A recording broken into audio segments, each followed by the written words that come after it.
concerned, yes, international politics is changing, and so is Bangladesh's public opinion. How do you feel about the public opinion in these days when we see that there is a growing tendency to demonize kind of the Rohingya refugees?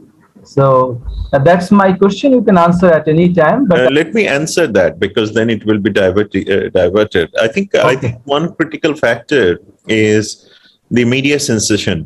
And media censorship is a big issue in Bangladesh, because sometimes we love to read all this sensational news. Now, if I argue, I mean, I might sound like I'm arguing on behalf of the Rohingyas, but drugs trafficking, for an example. Now, drugs trafficking, they're only the peddlers. And the very small group of people are peddlers.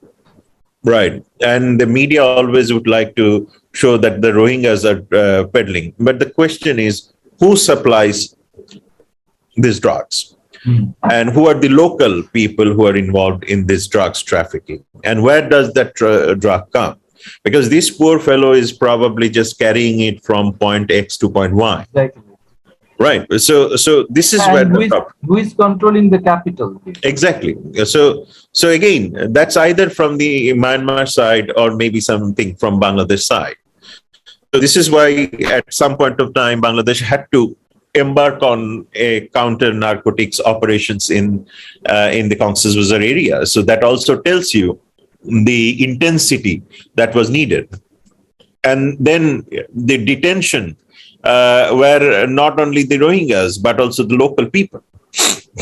This is where media often gets oblivious. I would call selective amnesia.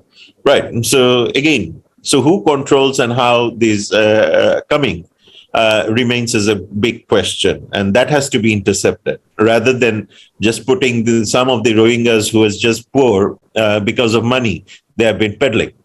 So this is a problem. The second problem lies with them is not only the drugs and narcotics coming, is the human trafficking. And human trafficking is not the Rohingyas would like to send their girls and men to be in prostitution or anything, or going out. But the problem lies is, again, there is a demand. And the demand is not in Bangladesh, demand is in the other countries. This is where one has to also look into that who are the people who has this demand for human trafficking. So again, the question lies is that the Rohingyas, it's natural. Bangladeshis are now sinking or drowning in Mediterranean waters. For what? They're not Rohingyas. So again, we also have to understand, in that case, Rohingya's situation is even more dire. So they would like to see a better life like you and me. Now that compels them to be a victim of human trafficking, but somebody has to be the trafficker here. So trafficker has to be someone who has some sort of authority, connection, access, and a mapping of geography too. So that can be local, that can be Burmese, that can sometimes be Rohingyas themselves, that can be anybody. So therefore, again, when we demonize them, that gives a sensation and gives them some sort of empowerment to the local traffickers or drug traders, that, okay, let's put it on the shoulder of the Rohingyas. Yeah. So this is where the problem.